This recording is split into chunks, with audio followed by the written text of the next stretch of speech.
Bismillahirrahmanirrahim. On behalf of Pakistan Physical Disability Cricket Association, it's an opportunity for me to having sit with a man from 2012 working for England Physical Disability Cricket from a long time, and now he has know about everything, not for England Physical Disability team, Pakistan Disability team, but almost 8 to 9 playing countries.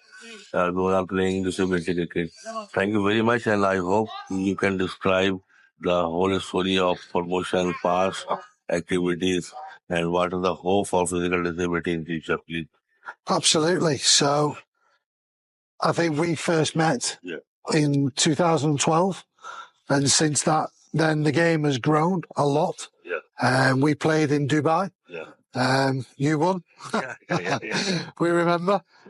So we've played many series between us, going through right until now. This is the first time I think we've seen each other since 2019. In that time, the game has grown. It's grown a lot. I think the standard has got much higher. And the professionalism from both sides has grown a lot. You only have to look at your team and at our team to see how far we've come. And I think the future of disability cricket is to keep that progression moving forward. So I think the standard that we've seen, especially at this tournament with ourselves and with the Sri Lankans coming into it now, and obviously India are quite strong as well. We're we're in a really positive position to be able to move the game forwards. So over the coming years, there'll be lots of growth and lots of changes that will come, with the potential advent of pan-disability cricket, where we'll look to include players with a learning disability, with physical disability and hard of hearing and deaf. That will be the trial, and we'll look at that. But what we mustn't forget is that this is where our form of the game has started with England and Pakistan. So that first series in 2012, we're only thinking about moving the game forward because that series happened. So we've been so important to the journey of physical disability cricket, and we've got a duty of care to the game to make sure that we look after it. And when you and I are too old to do this, which isn't too far away probably, we can hand the game over to the next generation to make sure that they can enjoy the game and they can take it to the next level. They can get it become more professional. They can have tournaments like this, but in bigger stages. That's what we're looking to do. We've been very, very lucky that the game has grown with us, and we've been really proactive with it. So, yeah, we've been very lucky, and there's been a lot of hard work. And I think from an ECB point of view, thanks to yourself for all the work that you've done in Pakistan to enable the game to keep growing. Because without other countries, it doesn't matter what we do as an organisation. We need good opposition. We need to grow the game. And you've been so important in that with the people in Pakistan to be able to do that, that this tournament would not exist without that work. Can you tell me the quality of cricket in 2012, where Pakistan are regularly winning, and now Pakistan are trying hard to get winning from England, from other countries, those new countries like India. So what do you suggest, or what you can tell us why the other teams have been improved their quality? I think when this game first started and we played you in 2012, we were very young. You have got so many naturally gifted, talented players. I think you had a larger pool of players. And that's testament to you guys with investment and money. And you had that. It felt like you were just ahead of us. Players like Hasnain was incredible. He was, Matt Lube was, I remember Matt Lube scoring 100. Yeah, magnificent innings, and I've seen him here today, and he's a fantastic player. And we looked at you guys and looked and said, right, actually, well, that's the standard now. We've got to go away and we've got to catch you up. a lot of the players who were there in 2012 are actually still here. A lot of them are playing now because that's how young we were. I think what we've done, we've invested a lot of money. Yeah. So we've invested in coaching, we've invested in strength and conditioning, in our nutrition, in our general health care of all of our players to make sure that they are fitter, they're faster, they're stronger.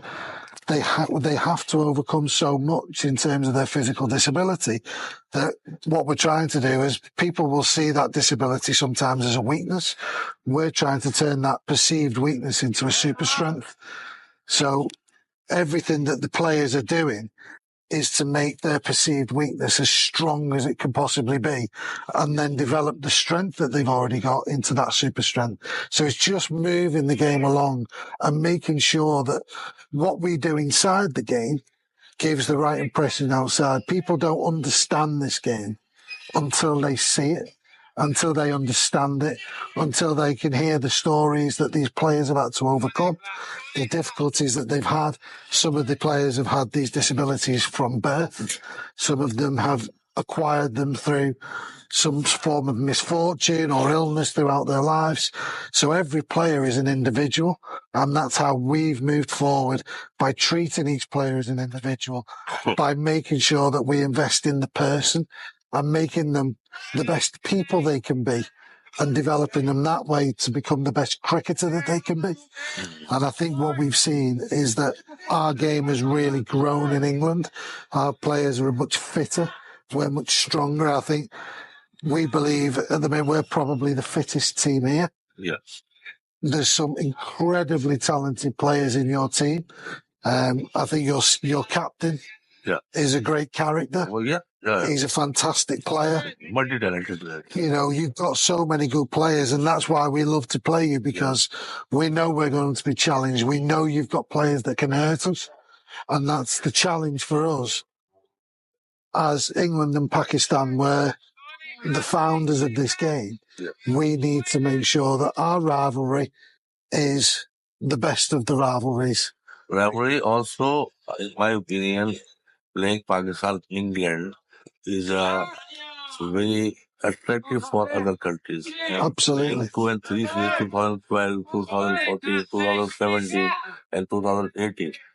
Definitely, these 4 series have given the opportunity to other countries to come forward and show your potential, show your skill, and provide facilities not for the country's players, for disabled persons. Yep. Basically, this is a show of disabled cricket. And yesterday in my interview, I told that this player have been proven after 4 times that they are playing normal top quality cricket with every sensation of the game, like normal bodies. Yeah. We have done it. I hope England will definitely have a long plan for, especially for other countries. You are talking about pen disability, which will be a huge landmark for all countries. But certainly, the physical disability changed the atmosphere and provided the facilities to all players all over the world to play disability. Thank you very much, Neil. And really, in this time, it's really I highly appreciate the effort of Mr. Ian Martin, the man had all the success of visibility cricket, not in England. Also, his name is very familiar in Pakistan. Everybody knows Ian Martin is the head of visibility cricket, and we will once the time comes, we will be very happy to see you, all of you guys, to play in Pakistan. So we'd love to come to Pakistan. If we can make it happen, we'd love it. Thank you very much. Thank you.